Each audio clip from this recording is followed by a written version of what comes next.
Welcome friends. आज हम बात करने वाले हैं अवतार the last Airbender season 1 episode 5 और 6 के बारे में, जिसके लास्ट एपिसोड में हमने देखा था कि एंग अब अपने साथियों के साथ ओमाशो पहुंचता है, जहां एंग अपने बचपन के दोस्त भूमि से मिलता है, जो ओमाशो का राजा होता है, और जिसके साथ ही एंग अपने साथियों के साथ अपना सफर जारी रखता है। और यहीं से एपिसोड 5 की शुरुआत होती है। तो बिना किसी देरी के चलिए शुरू करते हैं। एपिसोड की शुरुआत में हम देखते हैं कि फायर नेशन के लोग अभी भी एंग, कटारा और सोका के पीछे लगे थे। वो तीनों उनसे बचकर भाग रहे थे, लेकिन तभी एक पहाड़ी आती है और वो तीनों उससे नीचे कूद जाते हैं। और तभी हम स्काई बाइसन को देखते हैं और वो तीनों उस पर बैठकर वहां से निकल जाते हैं। तभी एंग जंगल की तरफ देखता है, जहां आग की वजह से पूरा जंगल बर्बाद हो चुका था। और जैसे ही वो लोग नीचे आते हैं, तभी सोका को फायर नेशन का एक लॉकेट मिलता है और वो समझ जाते हैं कि ये आग फायर नेशन के सिपाहियों ने लगाई है।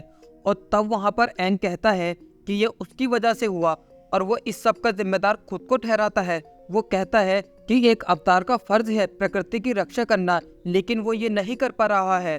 और तब कटारा एंग से कहती है कि हिम्मत मत हारो और अभी तुम अपने भविष्य की ओर देखो, क्योंकि अतीत की गलतियों को याद करके कोई फायदा नहीं, वो तुम्हें सिर्फ दुख ही देंगी। और तभी सोका को एक लड़की दिखाई देती है। सोका उससे बात करने की कोशिश करता है। वो उससे कहता है कि डरने की जरूरत नहीं है। सोका उस लड़की से पूछता है कि तुम इस जंगल में क्या कर रही हो, लेकिन तभी कटारा और एंग वहां आते हैं और वो लड़की उन्हें देखकर वहां से भागने लगती है और उसकी डॉल वहीं गिर जाती है। तभी सोका उसकी डॉल देने उसके पीछे जाता है, जिसके बाद वो तीनों एक छोटे से गांव में पहुंचते हैं, जहां कुछ गिने चुने लोग ही बचे थे। एंग उन सभी को देखता है और उनसे पूछता है कि क्या यहाँ कुछ बुरा हुआ है। तो वो लोग उसे बताते हैं कि हमने जंग का बहुत भयानक रूप देखा है। एंग उनसे पूछता है कि क्या ये जंगल इसी वजह से जला है। तो वो बताते हैं कि फायर नेशन के सिपाहियों को छोटा रास्ता चाहिए था, जिसके लिए उन्होंने जंगल को जला दिया, जिसकी वजह से हमारी पूरी खेती बर्बाद हो गई और हमारी जमीन बंजर भी हो गई। अब हमारे पास खाने के लिए भी कुछ नहीं है। और कुछ दिन पहले मेरा बेटा और कुछ लोग खाने की तलाश में गए थे, लेकिन वो लोग अभी तक वापस नहीं आए, मानो वो दूसरी दुनिया में पहुंच गए हों। और तभी एंग को कुछ एहसास होता है और वो उनसे कहता है कि मैं आपके लोगों को दूसरी दुनिया से वापस लाऊंगा। तभी कटारा एंग से दूसरी दुनिया के बारे में पूछती है, तो एंग उसे बताता है कि हमारी दुनिया और उस दुनिया में ज्यादा फर्क नहीं है और मैं महसूस कर पा रहा हूँ दूसरी दुनिया को। तो सोका एंग से कहता है कि तुम उन लोगों को दूसरी दुनिया से वापस कैसे लाने वाले हो। तो एंग कहता है कि उसे नहीं पता, लेकिन वो उन लोगों को वापस लाएगा ताकि वो अपने परिवार के पास वापस आ सके। एंग उनसे कहता है कि उसे ऐसी जगह चाहिए जहां वो ध्यान लगा सके। और तभी वो तीनों जंगल की रूह के मंदिर में पहुंचते हैं, जहां अब एंग ध्यान लगाना शुरू करता है और अपनी आत्मा को अपने शरीर से बाहर निकाल देता है। और तभी हम देखते हैं कि कटारा और सोका की आत्मा भी उनके शरीर से बाहर निकल जाती है। ये देखकर सोका काफी परेशान होता है और वो एंग से कहता है कि मुझे वापस भेजो। और तभी वो तीनों रूह की दुनिया में पहुंच जाते हैं, जिसके बाद सीन शिफ्ट होता है ज़ूको पर, जो अपने सिपाहियों से पूछता है कि क्या उसे एंग और उसके साथियों के बारे में कुछ पता चला। तो वो बताते हैं कि अभी तक उनके बारे में कुछ भी पता नहीं लग पाया है कि वो लोग कहाँ गए हैं। लेकिन एक बात है जो थोड़ी अजीब है कि कुछ बच्चे बर्फ से खेल रहे थे सूजन घाटी में। शायद ये अफवाह भी हो सकती है, लेकिन मैं अपने 2 लोगों को भेजकर उसके बारे में पता करता हूँ। तो ज़ूको कहता है कि वो वहाँ खुद जाएगा, जिसके बाद ज़ूको अपने अंकल के साथ सूजन घाटी आ जाता है। जिसके बाद वो दोनों एक शराब खाने में आते हैं। ज़ूको वहाँ के मालिक से पूछता है कि कुछ दिन पहले यहाँ एयरबेंडर आए थे, क्या तुमने उन्हें देखा है। लेकिन शराब खाने का मालिक मना कर देता है कि उसने किसी को नहीं देखा।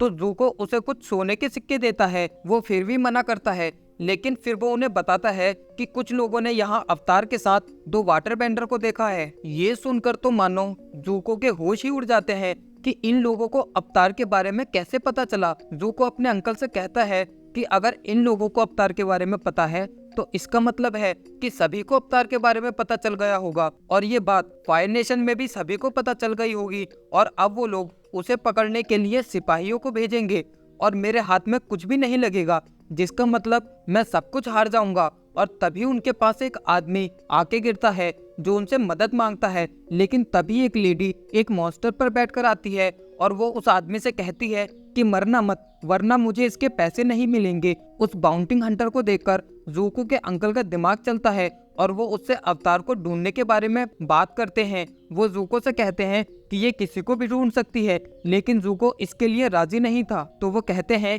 कि हमें अवतार को ढूंढना ही होगा, वरना कोई और उसे ढूंढ लेगा, जिसके लिए वो मान जाता है। जिसके बाद हम एंग, कटारा और सोका को देखते हैं जो अभी भी रूह के जंगल में थे। थोड़ी देर चलने के बाद उन्हें एक बड़ा सा उल्लू दिखाई देता है और वो उनसे कहता है कि ये दुनिया इंसानों की नहीं बल्कि रूह की है। एंग उससे कहता है कि हम यहाँ अपने दोस्तों को लेने आए हैं। तभी कटारा एंग से कहती है कि तुम किससे बात कर रहे हो। तब एंग कहता है कि मैं इस उल्लू से बात कर रहा हूँ। उल्लू एंग को बताता है कि ये लोग मुझे नहीं सुन सकते। तो एंग कहता है कि मैं कैसे तुम्हें सुन पा रहा हूँ। तो उल्लू एंग से कहता है कि तुम एक अवतार हो और तुम इस दुनिया में भी रह सकते हो, लेकिन ये लोग नहीं, और इनका यहाँ ज्यादा देर तक रहना उनके लिए अच्छा नहीं है। तो एंग कहता है कि हमारे दोस्त जैसे ही मिल जाएंगे हम यहाँ से चले जाएंगे।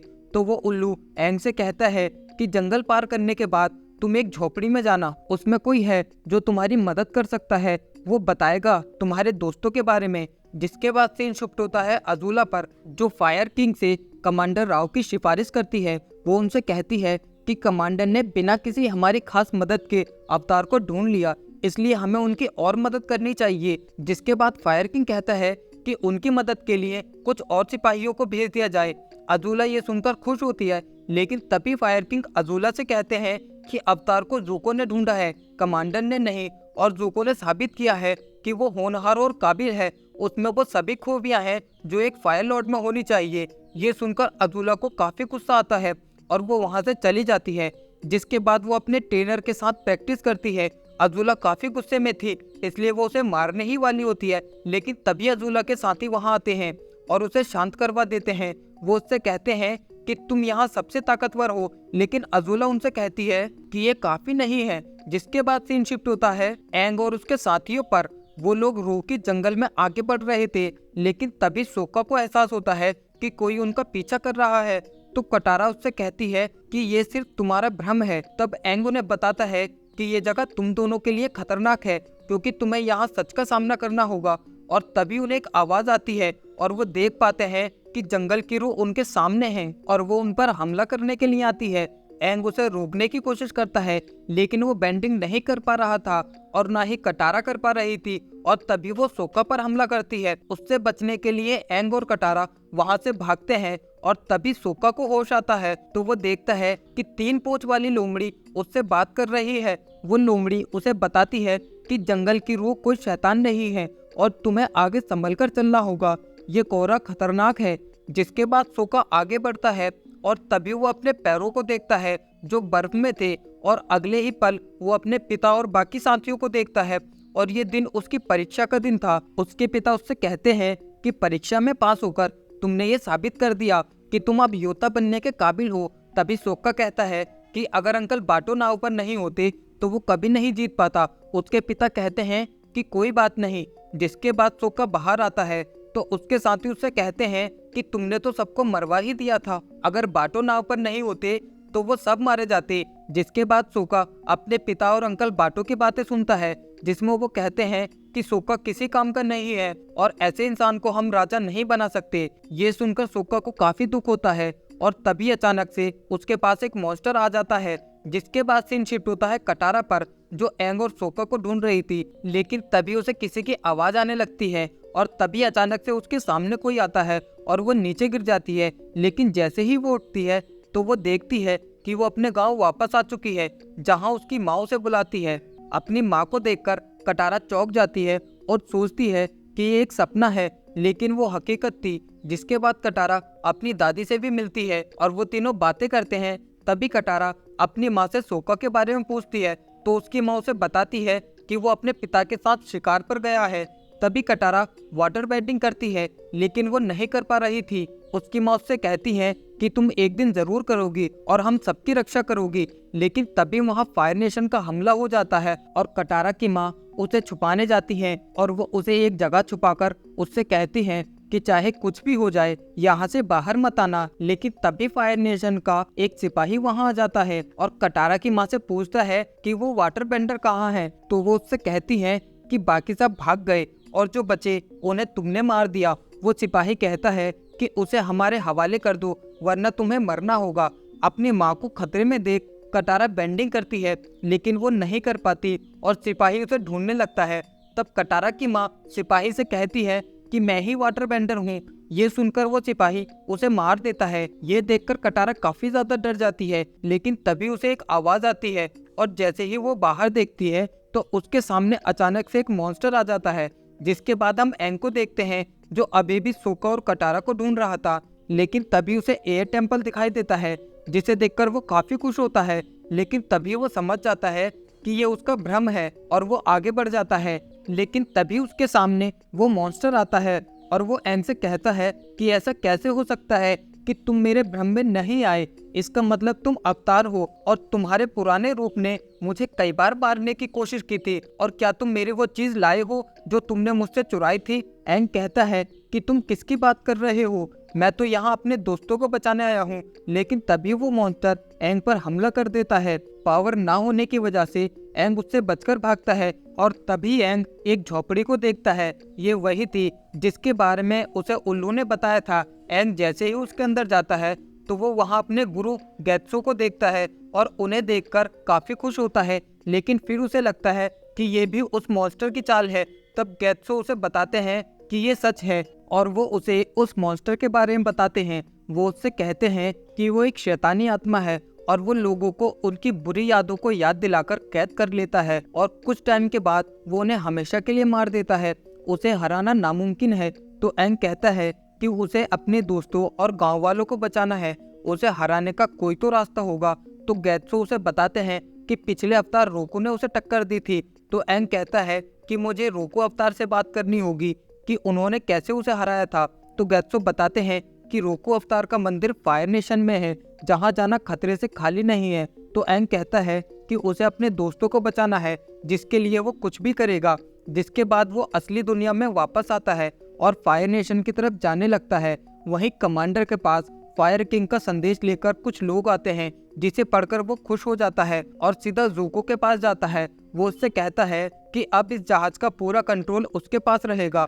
वो बताता है कि फायर किंग ने उसे लेटर भेजा है और अवतार को ढूंढने से जुड़े सभी फैसले अब वो लेगा। ये सुनकर ज़ुको को काफी गुस्सा आता है। वो सैनिकों से कहता है कि अवतार को ढूंढने के लिए हमने काफी मेहनत की है और तुम कमांडर का साथ नहीं दे सकते। लेकिन सैनिक ज़ुको की बात नहीं मानते। जिसके बाद ज़ुको वहां से चला जाता है। तभी ज़ुको के अंकल वहां आते हैं। सैनिक उनसे कहते हैं कि हम पिछले 3 साल से ज़ुको के साथ काम कर रहे हैं लेकिन उसने कभी हमारा कहना नहीं माना और ना ही कभी हमारी इज्जत की। तो ज़ुको का अंकल कहते हैं कि ज़ुको ने जो तुम्हारे लिए किया है उसकी तुम कल्पना भी नहीं कर सकते। जिसके बाद सीन शिफ्ट होता है एंग पर जो अब फायर नेशन पहुंच चुका था और जैसे ही वो महल के अंदर जाता है तभी उसे कुछ लोग दिखते हैं। वो उनसे रोकू के मंदिर का रास्ता पूछता है लेकिन वो लोग उस पर हमला कर देते हैं और तभी एक सैनिक एंग की मदद करता है और वो उसे रोकू के मंदिर में ले आता है। जिसके बाद एंग ध्यान लगाता है और अवतार रोकू से मिलता है और उनसे पूछता है कि वो उस मॉन्स्टर को कैसे हरा सकता है। तो अवतार रोकू उसे बताते हैं कि उसे हराना नामुमकिन है और मैंने उससे उसका कुलचिन चुराया है और वो इसे हर कीमत पर पाना चाहता है क्योंकि वो कुलचिन उसकी माँ है। तो एंग कहता है कि वो कुलचिन के बदले मेरे दोस्तों को छोड़ देगा। जिसके बाद वो असली दुनिया में वापस आता है और उस कुलचिन को ले लेता है। एंग जैसे ही बाहर आता है तो उसे सभी सैनिक बेहोश मिलते हैं और तभी वहाँ वो बाउंटी हंटर आ जाती है और तभी उसका मॉन्स्टर एंग को बेहोश कर देता है। जिसके बाद ज़ुको और उसके अंकल वहां आते हैं। ज़ुको के अंकल बाउंटी हंटर को उसके पैसे देते हैं और एंग को अपने साथ ले जाते हैं। एंग उनसे कहता है कि मुझे बस थोड़ी देर के लिए जाने दो, मुझे अपने दोस्तों को बचाना है, जिसके बाद मैं तुम्हारे पास वापस आ जाऊंगा। लेकिन ज़ुको उसकी कोई भी बात मानने से इनकार कर देता है और तभी वहाँ कमांडर अपने सैनिकों के साथ आता है और ज़ुको से कहता है कि एंग को मेरे हवाले कर दो। लेकिन ज़ुको ऐसा करने से मना कर देता है। कमांडर ज़ुको से कहता है कि तुम्हारे पिता ने मुझे स्पेशल सेना दी है और अगर तुमने मेरी बात नहीं मानी तो मैं तुम्हें और तुम्हारे अंकल को मार दूंगा। जिसके बाद ज़ुको पीछे हट जाता है और कमांडर एंग को अपने साथ ले जाता है और उसे एक किले में ले जाकर बंद कर देता है। ये किला बेसिकली फायर नेशन का ही है। ज़ूको अपने अंकल से कहता है कि वो वहाँ जाएगा और एंग को छुड़वा लेगा, लेकिन उसके अंकल उसे वहाँ जाने से मना कर देते हैं कि वो किला फायर नेशन की सरहद में आता है और तुम्हारा वहाँ जाना मना है। वहीं हम एंग को देखते हैं। एंग कमांडर से कहता है कि मुझे जाने दो, मेरे दोस्तों की जान खतरे में है, लेकिन कमांडर उसकी कोई भी बात नहीं मानता। लेकिन तभी वहाँ मास्क लगाकर एक सैनिक आता है और वो एंग को छुड़ा लेता है, जिसके बाद वो बाहर आकर सैनिकों से लड़ते हैं और किले के बाहर पहुंच जाते हैं। लेकिन तभी कमांडर उन पर तीरों से हमला करवाता है, जिसमें वो सैनिक घायल हो जाता है। तभी एंग अपने चारों तरफ कोहरा करता है और वो देखता है कि मास्क वाला सैनिक कोई और नहीं बल्कि ज़ूको है। जिसके बाद एंग उसे वहां से ले जाता है और जैसे ही ज़ूको को होश आता है तो एंग उससे कहता है कि तुमने मेरी जान क्यों बचाई। तो ज़ूको उससे कहता है कि वो खुद उसे फायर किंग के पास लेकर जाएगा, क्योंकि उसे फायर नेशन का अगला राजा बनना है। तो एंग उससे कहता है कि तुम बाकी फायर वेंडर के जैसे नहीं हो और राजा बनने के बाद तुम लोगों की मदद करना और रहम दिखाना। लेकिन ज़ूको कहता है कि लोगों पर रहम करना हमें कमजोर बनाता है। और तभी ज़ूको एंग पर हमला करता है, लेकिन एंग ज़ूको को बेहोश कर देता है। और तभी हम पास्ट का एक सीन देखते हैं जिसमें फायर नेशन के कमांडर अर्थ बेंडर पर हमला करने की योजना बना रहे थे। कमांडर फायर किंग से कहता है कि 42 नंबर की टुकड़ी जो हाल ही में हमारी सेना में शामिल हुई है, हम पहले उन्हें आगे भेजेंगे ताकि हमारे बाकी सिपाहियों को हमला करने का मौका मिल सके। लेकिन ज़ूको वहां पर कहता है कि ऐसा करना गलत है, हम इन मासूमों की जान नहीं ले सकते। ये सुनकर फायर किंग को गुस्सा आता है कि तुम मेरी योजनाओं के खिलाफ बोल रहे हो और इसकी सजा तुम्हें मिलेगी। जिसके बाद फायर किंग ज़ूको से फाइट करने लगता है और उससे कहता है कि तुम कमजोर हो क्योंकि तुम दूसरों की परवाह करते हो। मौका मिलने पर भी ज़ूको अपने पिता पर हमला नहीं करता, लेकिन तब भी फायर किंग ज़ूको को नीचे गिरा देते हैं और उससे कहते हैं कि दूसरों को बचाने की सोच हमें कमजोर बना देती है, और वो अपने बेटे के चेहरे को आग से जला देता है। वहीं प्रेजेंट में एंग ज़ूको को एक बोट पर लेकर आता है और उससे कहता है कि मैं अपने दोस्तों को बचाने जा रहा हूँ। लेकिन ज़ूको फिर भी एंग पर हमला करता है। एंग ज़ूको के हमले को रोककर उसकी नाव को आगे बढ़ा देता है, जिससे वो अपने जहाज तक पहुंच सके। जिसके बाद हम ज़ूको के अंकल को देखते हैं, जो सैनिकों से कहते हैं कि क्या तुम्हें पता है कि तुम्हें बाकी सैनिकों के साथ इस जहाज पर क्यों भेजा गया है। तभी हम पास्ट का एक सीन देखते हैं जिसमें ज़ूको की आंख पर पट्टी बंधी थी और उसके अंकल उसे बताते हैं कि वो जल्दी ही ठीक हो जाएगा। तभी फायर किंग वहां आते हैं और ज़ूको से कहते हैं कि तुमने मुझ पर हमला ना करके अपने आप को कमजोर साबित किया है। वो उससे कहते हैं कि तुम यहाँ रहकर तो कुछ नहीं सीख पाए, शायद बाहर की दुनिया तुम्हें कुछ सिखा दे, इसलिए तुम्हें हमारे सबसे बड़े दुश्मन अवतार को ढूंढना है और जब तक वो मिल ना जाए तब तक तुम यहाँ वापस नहीं आ सकते। और उस 42 नंबर की बकवास टुकड़ी को भी अपने साथ लेकर जाना जिनकी तुम्हें इतनी परवाह है। वहीं प्रेजेंट में सैनिक कहता है कि 42 नंबर की टुकड़ी तो हम थे। ज़ूको के अंकल बताते हैं कि आज जो ज़ूको की हालत है वो तुम्हें बचाने के चक्कर में हुई है। तभी ज़ूको जहाज पर वापस आता है, जहां वो देखता है कि अब सभी सैनिक उसकी इज्जत करते हैं, जिससे वो काफी खुश होता है। जिसके बाद हम एंग को देखते हैं जो रूह की दुनिया में वापस आता है और उस मॉन्स्टर को उसकी माँ की मूर्ति लौटा देता है। और थोड़ी देर के बाद एंग देखता है कि उस मॉन्स्टर ने सभी लोगों को आज़ाद कर दिया है, जिसमें वो सोका और कटारा से मिलता है और बाकी गांव वाले भी अपने परिवार से मिलते हैं। और इसी के साथ ये शानदार एपिसोड यहीं खत्म हो जाता है। गाइज, आपको ये एपिसोड कैसा लगा मुझे लाइक कमेंट करके ज़रूर बताएं, और अगर आप मेरे चैनल पर नए हैं तो चैनल को भी सब्सक्राइब कर दें। मिलते हैं नेक्स्ट वीडियो में। Thank you.